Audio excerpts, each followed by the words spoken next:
Hello and welcome everyone to this video podcast for human genetics. In this video podcast, we're going to talk about how drug addiction is linked to genetics.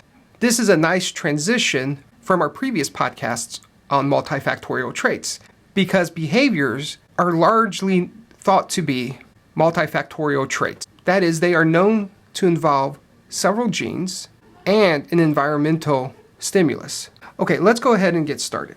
In this podcast, we're going to talk about genetics and behavior. It's a pretty involved chapter, but I'm only going to highlight the basics of it, and I'm only going to talk about a few of the examples that they discuss in the chapter. So as we begin to try to understand the link between genetics and behavior, it's important to talk about the nervous system. And I'm not going to go into great detail. There are entire classes that you could take to learn more about the nervous system. There are entire majors devoted to learning about the nervous system. So I just want to give just a really quick background so we can understand how genetics is linked to behavior. So to begin with, let's talk about neurotransmission. And simply put it, neurotransmission is just the transmission of impulses from a neuron to another neuron or to a muscle. This is how our brain communicates with the rest of our body. This is how our brain tells my toes to move, tells my legs to run. Without this, our brain can't tell us or can't tell any part of our body what to do. So this is a very important process. So let's begin with a drawing of a neuron. And you will not be shocked to learn that my drawing of a neuron is going to be very rudimentary at best. If you want a nice picture of a neuron, look in your textbook. In fact, if you want to look at a video of how neurotransmission works, there's one linked to this chapter in this opening section of your chapter that if you click on it, it's a really beautiful video of how this whole process works. Almost as good as my drawing. So this is a neuron. And in our drawing, this is more specifically a presynaptic neuron. I also want you to remember, and this is going to sound very basic, but remember that a neuron is a nerve cell. Just another way to say nerve cell. And I want to stress the fact that it's a cell. Of course you know that. Of course you know it's a cell. But this is going to help us understand its link to genetics. So let's not forget that. Sometimes we think of this as this very specialized structure in our body, but at its fundamental level, it's a cell. And since it's a cell, it has a nucleus, it has mitochondria, and it also has ER, as well as Golgi and any other part of a typical cell. This long extension of a neuron is called an axon. This axon will lead to a target. So over here I'm going to say target, and you should know that a target is either another neuron or a muscle. We're going to draw it as another neuron here. So this neuron may branch off this way, and it may branch off this way, and down here I'm going to have it interacting with another neuron. And so this other neuron here, we're going to call the postsynaptic neuron. The signal starts in the presynaptic neuron, as suggested by the word pre, and that signal moves from the pre to postsynaptic neuron. Now, what helps speed up this movement of the signal, in fact, let's write the word signal here. Okay, as I was saying, what speeds up the movement of this signal are these structures called, or these protein structures called myelin. And they create this myelin sheath. And if you want to understand more about how these help move the signal, there are neurophysiology courses and other neuroscience courses that you could take. But for our purposes, realize that this signal is just propagated between these sheaths as it moves down this axon. Over here, I'm going to expand this area here.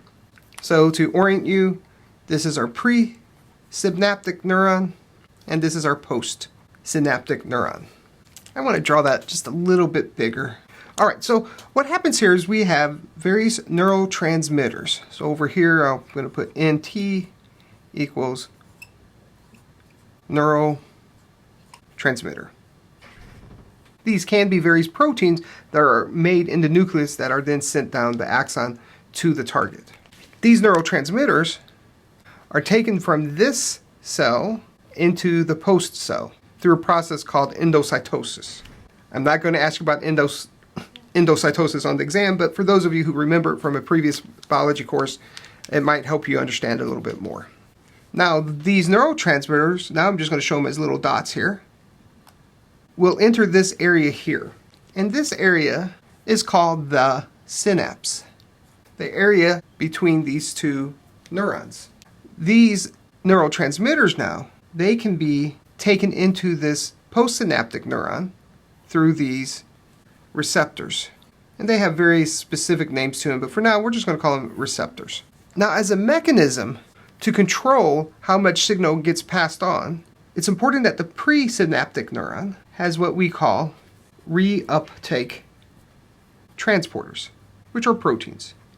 And the reason this is important, as I said before, is that's the way we can turn this signal off. We send the signals into the synapse to generate some sort of response. Maybe it's a muscle contraction.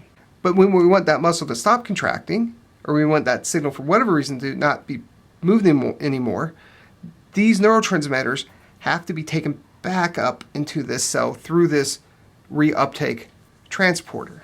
So this gives us a very rudimentary understanding of neurotransmission. And I think it's important to do that here so you understand the general nature, but to highlight back to genetics here. So I want to point out 3 areas that we're going to come back to as it relates to genetics. The first one here is our myelin sheath.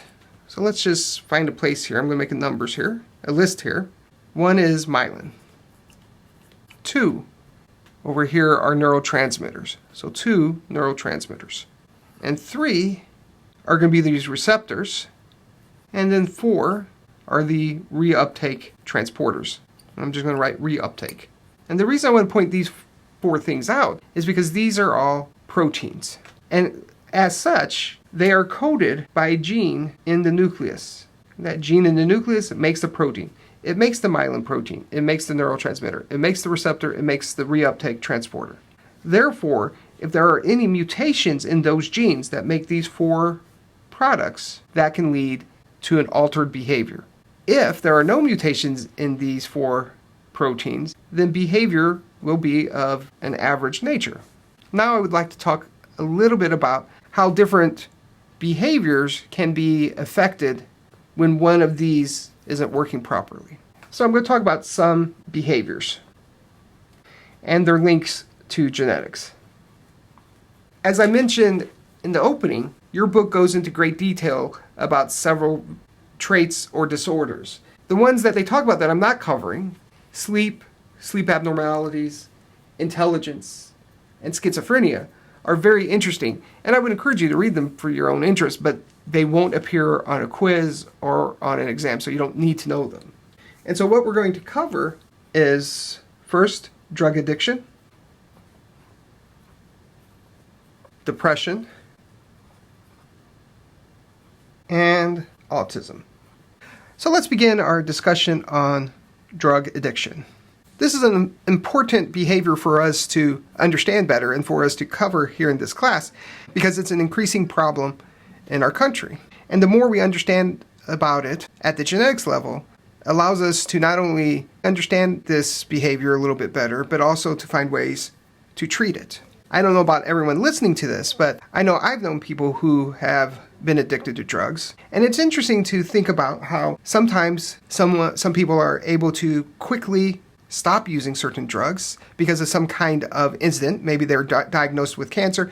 Maybe they see a parent dying of liver disease. Maybe something happened in their life. They got in an accident. And these individuals sometimes can just quickly change and don't go back to using that drug. While others may experience those same things, a diagnosis of cancer, finding out that alcohol is destroying their liver, being in a car accident, or some other personal experience, and yet they still cannot quit. There is something very strong about that addiction that it's important for us to understand and attempt to understand better. So a definition here. Your book provides a pretty simple definition, but I think it's spot on. Drug addiction is the compulsive seeking and using a drug, even though its danger is well known. Knowing that cigarettes can cause lung cancer, yet one still continues to smoke, is a sign of a drug addiction. When we think of a drug addiction, we can think of two main components, and the first is tolerance. Tolerance is the need to take more of a drug to achieve the same effect.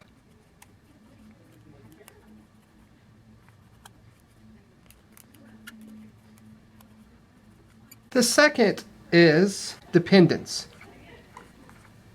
This is the onset of withdrawal symptoms when one stops using the drug.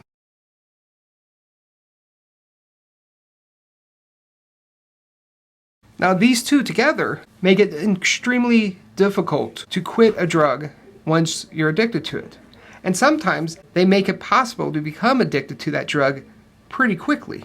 So why is it that drugs have an effect on us? And when I say drug, I don't mean just illegal drugs. I mean any drug, a prescribed drug, an over-the-counter medication, any kind of drug that enters our body. Why does it have an effect? Well, almost always it's because drugs bind various receptors. And often when it comes to behaviors in the brain. Some drugs don't bind to receptors in the brain, but the ones we're going to talk about today do. So if drugs in general bind to receptors, why is it they can become addictive? So I'm going to say typically, because there's always exceptions, typically, whether or not a drug is addictive depends on which receptors are involved and where they are in the brain. Now typically, drugs that bind to the limbic system have a greater chance of being addictive. There are many regions of the limbic system, and your book mentions some of them, but I just want you to know limbic systems. But you should know that the limbic system, and we'll just write it over here, does lots of things, but for our purposes, it helps control emotions, memory, and it reinforces behaviors. So not surprisingly, at least I wouldn't think it would be surprising to you, drugs like cocaine, alcohol, and nicotine bind to receptors in the limbic system. So a question we may ask is, if we know that drugs bind to certain regions of the brain and can lead to addiction, why is it that some people can become addicted after drinks of alcohol or after 1 or 2 cigarettes, and others don't become addicted? For the most part, it's the same brain, it's the same pathway. So what's the difference? Well, we know that there is a genetic influence, and we know that for a few reasons, and I want to list them. So I'm going to put genetic influence. And I want to cite a few pieces of evidence. First, the heritability of it is between 0.4 and 0.6. That's a pretty high heritability. It's not 1.0, suggesting that there is still an environmental impact, but it's still a pretty high heritability factor. What goes into determining that number are some other studies. For instance, adopted individuals with at least one biological parent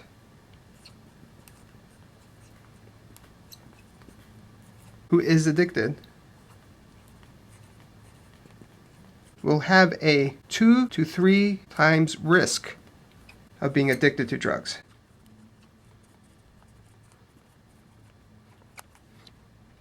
Shared genetics, but not shared environment, and still an increase of becoming an addict.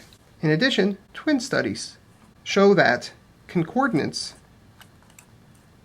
in monozygotic twins is higher than in dizygotic twins. Remember, monozygotic twins, they share 100% of their genetics, and so if it's higher concordance in monozygotic twins, that suggests a stronger genetic influence compared to the environment. So taken together, all three of these observations tell us that the genes we pass on to our children influence greatly whether or not our kids could become addicted to drugs. So how can genes be involved? Well, if you remember earlier on when I was introducing behaviors and genetics, I said that one of a few different kinds of proteins could be mutated that would lead to a change in behavior. So the same thing is here. Mutations in genes that involve neurotransmitter synthesis could lead to different responses to drugs. Same is true if there are mutations in neurotransmitter receptors. And finally, if there's a mutation in a reuptake transporter. As an example of this, people who suffer from alcoholism are more likely to have the same dopamine receptor variant. We'll talk about dopamine on the next whiteboard, but this is a neurotransmitter that is important in pleasure. So receptor mutation is linked to alcoholism. Number 2 here. We also know that there are more than, so I'll say greater than 50 chromosome regions linked to drug addiction. Again, more evidence that genes are involved. And to reiterate the point from earlier, it's not just the environment. It's not just a person's choice. There are genes that help explain why some people can become addicted and others not. I'd like to spend a little bit of time talking about one specific drug, and that is nicotine. And I'm going to draw a presynaptic and postsynaptic neuron here first, with this being the post and this being the pre. And remember, we said that we have neurotransmitters released from the presynaptic and it is taken up by the postsynaptic. And the neurotransmitter that we're going to talk about today is dopamine. And so I'm just going to have that as a D. Now, dopamine is released in response to acetylcholine, which is a neurotransmitter.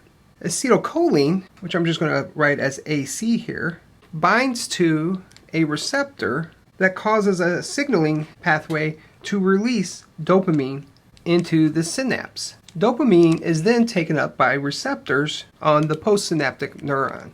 And as we said before, dopamine is a chemical neurotransmitter that is important in pleasure or reward pathways. When we do something positive, dopamine is released. We recognize that as a good thing, and so that sort of trains us into doing that positive behavior more frequently. However, it's really important that dopamine is regulated because we don't want too much dopamine here at this synapse, and we don't want this pathway constantly pumping dopamine out and dopamine not being taken back up by reuptake transporters. When it's released in this pleasure reward pathway, and then when that is gone, dopamine has to get either degraded here or taken back up into the presynaptic neuron. And so this is what normally happens in an extremely abbreviated manner. As part of the regulation of this dopamine, I should mention this acetylcholine. Acetylcholine, when it's produced, it doesn't bind super tight to this receptor. It binds tight enough to activate the release of dopamine. And that's another way that this is regulated, by increasing or decreasing acetylcholine. So now let's talk about nicotine and how it's going to function in this pathway and how that explains its addictive nature. And so let's say a few things about nicotine. When someone smokes tobacco or inhales it, like through the vapes or the Juuls that are on the market today, nicotine levels peak at about 10 seconds. I wouldn't be surprised if it's even faster now with the vapes and the Juuls because it's such a more concentrated form of nicotine. But I don't know that for sure. So we'll just stick with 10 seconds. We'll talk in a moment how this nicotine causes dopamine levels to rise. But what I want to tell you right now is that the release of dopamine is gone in minutes. So dopamine, so the pleasure that is obtained through the release of dopamine doesn't last very long, and it peaks at 10 seconds. So the only way that you can have this sustained benefit of the dopamine is to keep smoking. So here I'm going to write keep smoking to maintain dopamine levels. And sorry, I ran out of room here. All right, so one more thing about nicotine has to do with this pathway, and that is that nicotine has greater affinity to the acetylcholine receptor than acetylcholine. So if nicotine is out here, and I'm just going to abbreviate that as NI, it's going to bind to this receptor here. This tricks the neurons into thinking something happened to trigger this reward and pleasure pathway, and so it's going to release dopamine into this synapse. Dopamine will then be taken up by the receptors here and proceed down the reward pathway. Now, studies have shown that when nicotine binds here, the amount of dopamine that is released is 5 to 10 times higher. So here what I'm going to do is just say 5 to 10 times higher dopamine by nicotine. It is perhaps and probably due to the high affinity it has for this receptor. Now, in addition, you should also realize that if acetylcholine were to be present here, nicotine is more likely to bind to this receptor, preventing acetylcholine from doing its job. This does explain the addictive side of nicotine. It causes this constant release of dopamine, which makes you feel better, and you have to keep taking nicotine in order to keep this pathway going. What it doesn't explain, though, is why people have different levels of addiction to nicotine. Some people appear to be able to quit it much easier than others. Some people appear never to get addicted to it. So what accounts for the variability amongst individuals? Well, there's a lot of things that could be linked to this variability. But one area that has been found is that this receptor could be different in different people. So I'm just going to draw 3 here. So here are 3 possible receptors that could be in an individual that nicotine could bind to. And this is the shape that I've been drawing it throughout the podcast. So let's just pretend this is the way it usually looks. Nicotines can still bind it. It's still going to cause this release of dopamine, and it could still lead to addiction. Maybe something shaped like this, nicotine doesn't bind very well. It might bind a little bit, but it doesn't bind well at all. But acetylcholine can still bind it. Also up here, acetylcholine can bind here. So let's write over here, typical response. Here we're going to say nicotine has less effect because it doesn't bind as well. Let's say down here, nicotine binds in here very tightly. Acetylcholine can't bind to it or has a very difficult time binding to it. In this case, nicotine has a greater effect. In this very simple diagram here, you might make a prediction that this person here could become addicted, likely would become addicted, and would have like an average chance of kicking the habit. This person here might smoke every now and then but never gets addicted to it. This person here might get addicted to it, say, after 2 cigarettes, and they have a much more difficult time kicking the habit because nicotine is binding so strongly here that you're getting such a dopamine response that it's hard to quit. Now that explains how nicotine and tobacco can lead to addiction, but what about cancer? We know that tobacco can cause cancer, and we're not going to go in great detail here, but we know that there are cells in the lungs that also have receptors. And we know in tobacco there are many carcinogens. And these carcinogens, we know, can bind to these kinds of receptors. And we're not going to go into great detail right now. We'll cover this more when we cover cancer. But for now, you should know that these carcinogens, when they bind these cells in the lung, will cause a carcinogenic effect. That is, they will begin to divide faster, they will have damaged DNA, and those kinds of mutations will continue, and it will lead to cancer. So we could say something like this here: nicotine leads to the addiction, so you keep smoking, and the smoke that enters your lungs with its many carcinogens leads to cancer. That's all I want to say about cancer right now and the effects of smoking and cancer. Okay, let's go ahead and move on. Okay, let's move to our next topic of depression. Now, when I'm talking about depression here, I'm not talking about how we all sometimes have a bad day, how sometimes we all feel a little sad, how sometimes we're a little blue, and sometimes that may last a day or 2. And for the most part, it appears that those kinds of moments of sadness are appropriate and healthy. What I'm talking about here is major depressive disorder, or often we sometimes just call it clinical depression. It's a little dangerous probably to lump all kinds of major depressive disorders into one category, as we now know that there could be several different causes to it. But in general, those who suffer from major depressive disorder are not just unhappy. They don't enjoy doing their favorite activities. They tend to be much more fatigued. They often will have difficulty in making decisions and concentrating. Often, they will be very anxious. They lack motivation. They might cry unexpectedly. And they don't know why. So the question is it genetic or is it environmental? We now know that there is a strong genetic component to depression. We also know that there is indeed an environmental component as well. We know that depression has about a 50% heritability, which means that there indeed is a genetic factor, but there's also an environmental factor, as I was just saying up here earlier.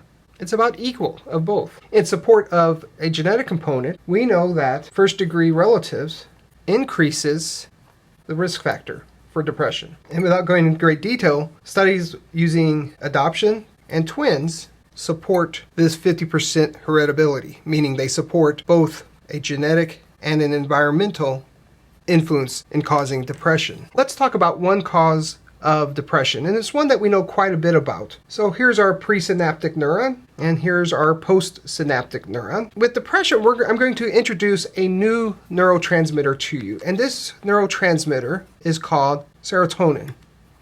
This neurotransmitter serotonin is linked to the feeling of well-being and happiness. So in a person who isn't suffering from depression, this is what you might expect to see. I'm going to indicate this serotonin with just a red dot or several red dots. So someone who doesn't suffer from depression, they're going to have lots of serotonin here in the presynaptic neuron. And when it's signaled to release, it will release the neurotransmitter serotonin into the synapse here. And they make a lot of it. Now this serotonin will now be transported through a receptor on the postsynaptic neuron into the postsynaptic neuron. And here the signal will be conveyed down the neuron and linked, as I said before, to a feeling of well-being and happiness. Now, in addition to receptors on the postsynaptic neuron, there are also these reuptake transporters on the presynaptic neuron. So serotonin will come through here. And this helps balance out how much serotonin in this synapse to achieve the proper signaling. So the last drawing there was based on somebody who did not have depression. This one's going to be based upon someone who has depression. And remember, I said depression can be caused by several different factors, but we're going to just focus on a decrease in serotonin. So some people with depression will have lower amounts of serotonin being made. In addition, there will be lower amounts of serotonin in the synapse here. And just like we saw before, this low level of serotonin will still go through this receptor and will still trigger this pathway of well-being and happiness. But the problem is there's not a lot of it. So it's going to be downregulated a little bit. In addition, there's still serotonin moving back through these reuptake transporters. So the little bit that's here isn't here long because it's getting taken back up here, even though a little bit does go forward. But it's just not enough. So now what I want to show you is what this synapse looks like with a person who is treated for depression. And the way we treat this kind of depression is using serotonin reuptake inhibitors.